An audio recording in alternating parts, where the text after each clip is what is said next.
আসসালামু আলাইকুম প্রিয় বন্ধুরা, শখ ও স্বাদের পক্ষ থেকে সবাইকে জানাচ্ছি অনেক অনেক শুভেচ্ছা। আশা করছি সবাই ভালো আছেন। চলে আসলাম মজার একটি রেসিপি নিয়ে আপনাদের মাঝে। আর আমার আজকের রেসিপিতে আছে চিকেন বিরিয়ানি। বিরিয়ানি খেতে আমরা সবাই খুব পছন্দ করি, আর সেটা যদি খুব সহজেই ঝটপট রান্না করা যায় তাহলে তো কোনো কথাই নেই। তাহলে চলুন আমরা মূল রেসিপিতে চলে যাই। আমি আজকে বিরিয়ানি রান্না করব বাসমতি চাল দিয়ে। এখানে আমি নিয়েছি ফরচুন বাসমতি চাল। এখানে নিয়েছি 1.5 কেজি পরিমাণ মুরগি মাংসটাকে কেটে ধুয়ে নিয়েছি। আর নিয়েছি প্রয়োজনীয় মশলা। শুরুতেই দিয়ে দিব আদা বাটা, রসুন বাটা 1 চামচ পরিমাণ,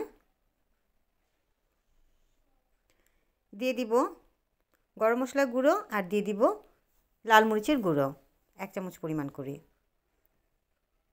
দিয়ে দিব টক দই। আমি আড়ংয়ের টক দইটা নিয়েছি, ফ্রোজেন করা ছিল। সবগুলো মিশ্রণ একসাথে মেখে নিব, হাত দিয়ে ভালো করে মেখে নিব। অ্যাড করব লবণ। লবণটা দিয়ে আবার একটু মেখে নিব। প্রায় 30 মিনিট রেস্টে রাখবো আমি। 30 মিনিট পর চলে আসলাম রান্নায় সরাসরি। অ্যাড করব তেল। আপনারা পরিমাণ অনুযায়ী তেল অ্যাড করবেন। তেলটা দিয়ে ভালো করে নেড়েচেড়ে নিব। অ্যাড করব 1 কাপ পরিমাণ পেঁয়াজ কুচি। পেঁয়াজ কুচিটা দিয়ে ভালো করে নেড়েচেড়ে নিব। অ্যাড করছি 2টো তেজপাতা, এলাচ, লবঙ্গ, দারচিনি সব কিছু দিয়ে দিব এক এক করে। দিয়ে দিব গোলমরিচ। নেড়েচেড়ে নিচ্ছি আবারও।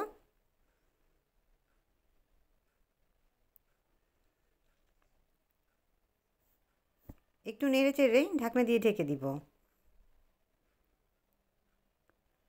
চলে আসলাম 5 মিনিট পর। 5 মিনিটের মধ্যেই মাংস থেকে প্রচুর পরিমাণ পানি বের হয়েছে। আবার নেড়েচেড়ে নিচ্ছি। আমি খুব সহজ পদ্ধতিতে আজকে আপনাদেরকে চিকেন বিরিয়ানিটা রান্না করে দেখাবো। আবার ঢেকে দিচ্ছি 5 মিনিটের জন্য। 5 মিনিট পর চলে আসলাম। মাংসের গা থেকে তেল এবং পানি বের হয়ে গেছে। পানিটা শুকিয়ে গেছে, তেলটাও উঠে এসেছে। এখন অ্যাড করব মশলা। এটা হচ্ছে রাঁধুনি বিরিয়ানি মশলা। আপনারা যে কোনো কোম্পানি বা যে কোনো ব্র্যান্ডের মশলা ইউজ করতে পারেন। মশলাটা দিয়ে দিব আমি 2 চামচ পরিমাণ। মশলাটি দিয়ে নেড়েচেড়ে নিব আবারও। মশলাটা আমি কষানোর পরে দিচ্ছি, কারণ আগে দিলে ফ্লেভারটা নষ্ট হয়ে যায়, তাই পরে দিচ্ছি। আপনারা আপনাদের মতো পছন্দ অনুযায়ী দিবেন। আবার ঢাকনা দিয়ে ঢেকে দিচ্ছি 2 মিনিটের জন্য। 2 মিনিট পর চলে আসলাম। মশলাটা মাংসের গায়ে লেগে গেছে। এখন চুলা থেকে নামিয়ে নিব। এরই মধ্যে আমি আরেকটা হাঁড়িতে আলু ভেজে নিচ্ছি। বিরিয়ানিতে আলু দিলে খুব ভালো লাগে। আপনারা চাইলে দিতে পারেন অথবা স্কিপ করতে পারেন। আলুটা ভাজা হয়ে গেছে। একটা বলে আমি উঠিয়ে নিচ্ছি। এখানে আধা কেজি পরিমাণ বাসমতি চাল নিয়েছি। চালটাকে ভালো করে ধুয়ে পানি ঝরিয়ে নিয়েছি। হাঁড়িতে তেল দিব প্রয়োজন মতো, বা আপনার পছন্দ অনুযায়ী দিবেন। পর্যাপ্ত পরিমাণ তেল দিচ্ছি। তেলটা গরম হয়ে আসলে দিয়ে দিব পেঁয়াজ কুচি 1 কাপ পরিমাণ। পেঁয়াজটা এখানে একটু বেশি নিয়েছি, কারণ আমি এখান থেকে পেঁয়াজ বেরেস্তাটা তৈরি করব। অর্ধেকটা তুলে নিব।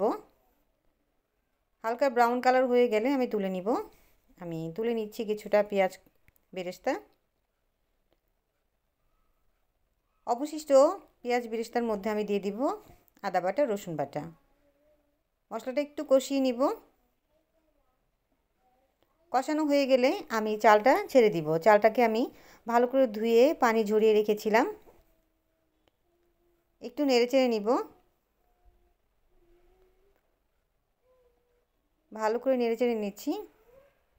অনেকেই আছে বিরিয়ানি রান্না করলে বা পোলাও রান্না করলে চালটাকে ভিজিয়ে রাখে কিছুক্ষণ। এখানে বাসমতি চালটা ভিজানোর কোনো দরকার নেই। ভিজিয়ে রাখলে বেশি ভিজানো হয়ে গেলে মাঝখান থেকে ভেঙে যেতে পারে। তা আমি ভিজিয়ে রাখিনি, সরাসরি ধুয়ে চুলায় বসিয়ে দিয়েছি। অ্যাড করলাম বিরিয়ানি মশলা 2 চামচ পরিমাণ। আমি রাঁধুনিটা ইউজ করেছি বন্ধুরা। মশলাটা দিয়ে ভালো করে নেড়েচেড়ে নিচ্ছি। অ্যাড করছি লবণ 1 চামচ পরিমাণ। যেহেতু আগেই আমি মাংসের মধ্যে লবণ দিয়েছি, এখানে আমি পরিমাণ অনুযায়ী দিচ্ছি। দিয়ে দিচ্ছি গরম পানি। পানিটা আমি মেপে দিচ্ছি। অনেকে আছে রান্না করতে করতে আইডিয়া অনুযায়ী পানি দিয়ে দেয়।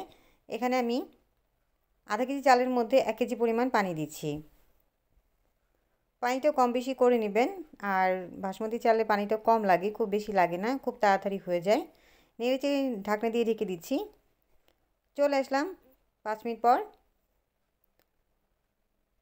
বলক চলে আসছে আর পানিটা অনেকখানি শুকিয়ে গেছে। নেড়েচেড়ে নেব আমি। চালটা ফুটে এসেছে, তবে পুরোপুরি ফুটেনি, 70% হয়ে গেছে।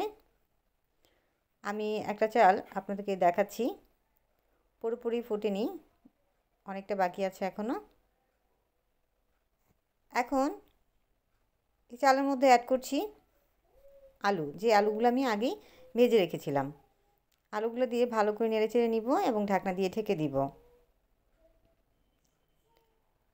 প্রিয় বন্ধুরা, আপনারা যারা আমার চ্যানেলে নতুন আছেন তারা অবশ্যই আমার চ্যানেলে একটা সাবস্ক্রাইব করবেন, সাবস্ক্রাইব করে আমার পাশে থাকবেন এবং কমেন্ট করে জানাবেন আমার রেসিপিটা কেমন হলো।